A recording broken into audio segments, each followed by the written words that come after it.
So I want to share with you some stories from my past. I'm going to be posting videos of different encounters I've had, different lessons I've learned throughout my career.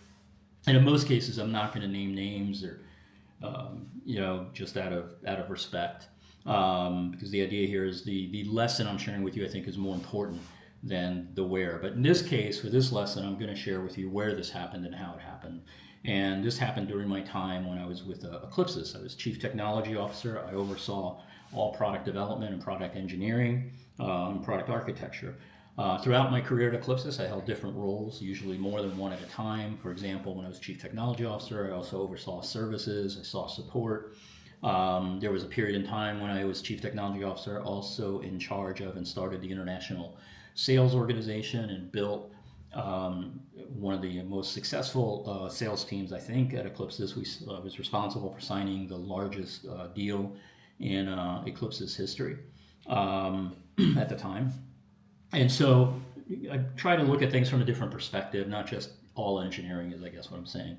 Eclipsys got acquired by Allscripts, where I became president and chief technology officer. And there's some lessons from that merger that I'll share with you in different videos. But for this video today, I want to talk a little bit about kind of where I was and some of the eye-opening lessons that I gained in my early tenure at Eclipsys.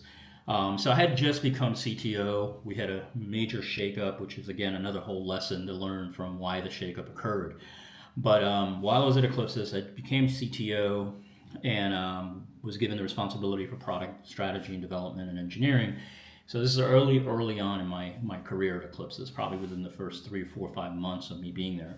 And one of the things I did as soon as I became the CTO is I went out and met with all of my teams, which was about 1,000 people, and I tried to have town hall meetings and individual one-on-ones, not only with my direct reports, but with their direct reports, ground troops. And so I visited Malvern, Pennsylvania, and Atlanta, and Boston, and Vancouver, and Raleigh.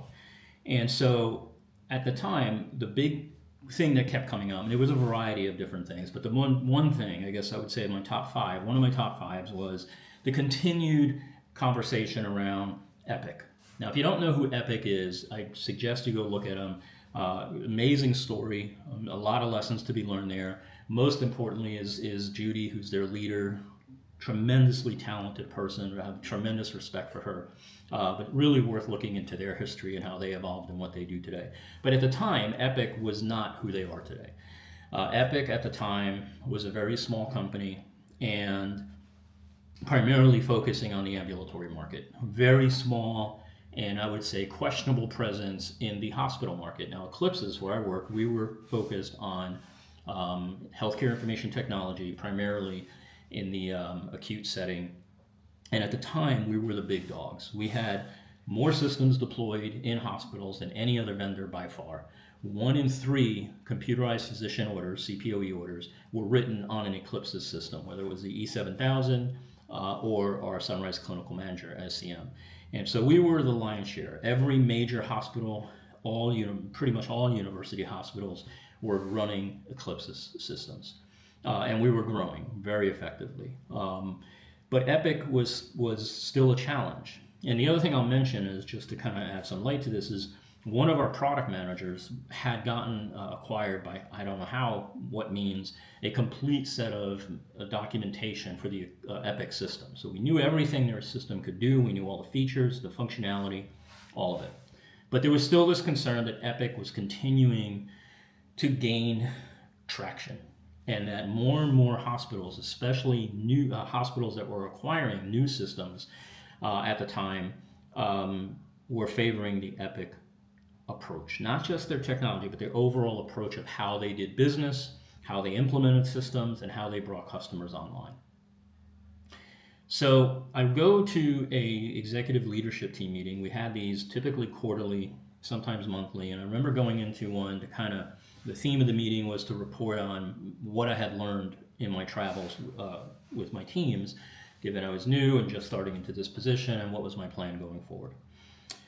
So I go into the meeting, we discuss kind of what I learned at a high level, and I kind of bring up my top 5 takeaways. And one of those was, hey, my team is continually concerned about Epic. and concerned about where they're going and their position in the market. And one of the C-suite members, direct report to the CEO, my colleague and peer, I'm not mentioning their name, said, "Hey, man, I know you're new to healthcare information technology," which is true. I'd not been in HIT. Prior to this, I was CTO at WebMD and worked at Microsoft and some other startups. So I was new to this. I didn't really know who Epic was. And so I had to rely on my colleagues. And this one colleague says, "I know you're new to HIT, but Epic isn't a big deal, right? They're an ambulatory vendor. There's no way that they're going to match our capabilities in the acute care hospital space."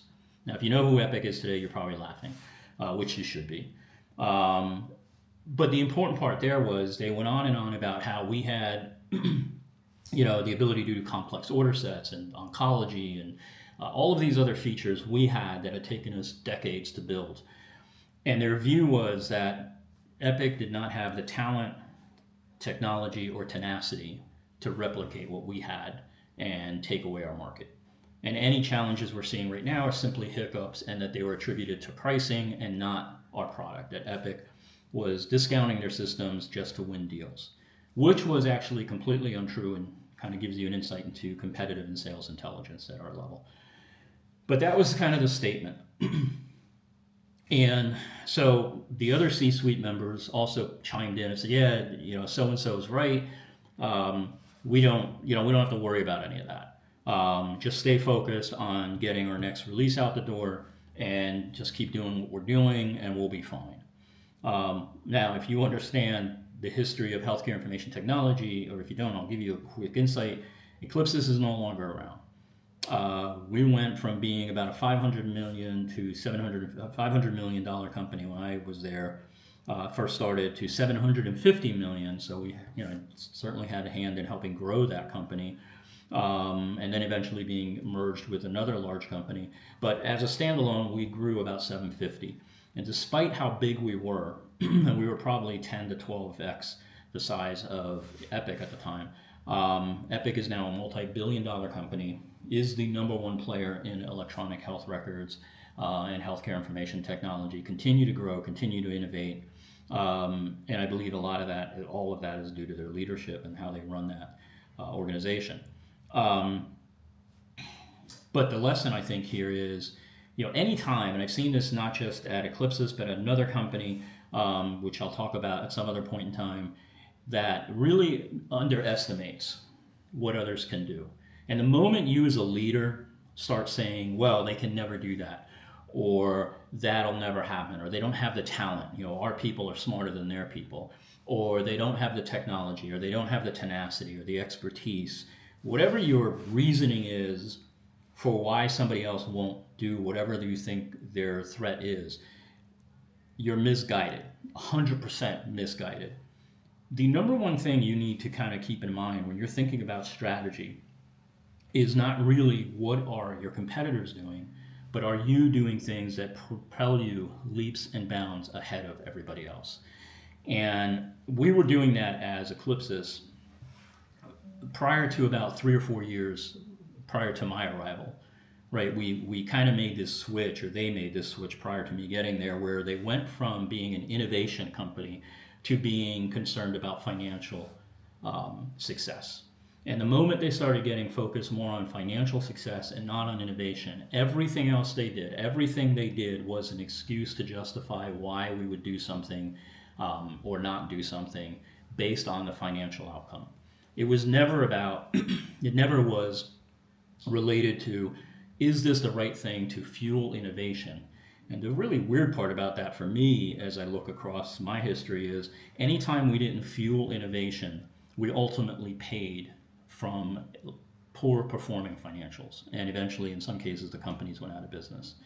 So I think the lesson here is, think about what you're doing. Think about how you're justifying or making excuses for the lack of growth for your competitors gaining market share.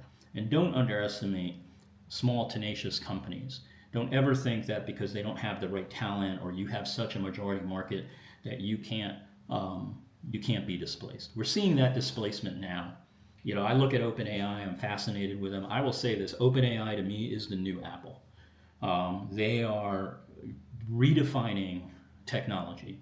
A lot of the things we rely on today that are brought to us by things like Microsoft or others are going to go away. The way we do computing, the way we think about operating systems, the way we interact with computer systems, the definition of a computer are going to all change. And I think a lot of it will be due to OpenAI. Google has some great AI, but I think they have misread their competition. I think a lot of people are misreading what OpenAI is doing. They are very slow, they're methodical, and they continue to just, when they do innovate or introduce something, it is mind blowing. And if you look at Apple's history, that's what they did. If you look at Epic, that's what they did. And there's one other thing that I think we can learn from Epic is when they did something, it may have not been the exact thing everybody needed, but it's what people realized they wanted, at least in healthcare IT. And same thing with Apple, right? So I think I would want to keep sharing with you these stories. I think it's fascinating that a C-suite would make a conversation around, hey, don't worry about them; they're not a big deal. And I think it gives you some insights to go what goes on behind closed doors at the upper levels of a company. So I'm going to continue sharing some stories with you about these things. Hope you like them. Hope you comment. Tell me if you have similar experiences. If you want to hear more, if there's something you've been wondering, if you work with me, like, well, why did you guys do this? Why'd you decide that? Why'd you ever make this happen? And if I can talk to it, I will. Certainly, we'll talk about a lot of other experiences I've had along this kind of crazy journey, which I am very thankful to God for. And I don't know how I got here other than to say that it was through prayer, faith, and His grace and mercy. So take care.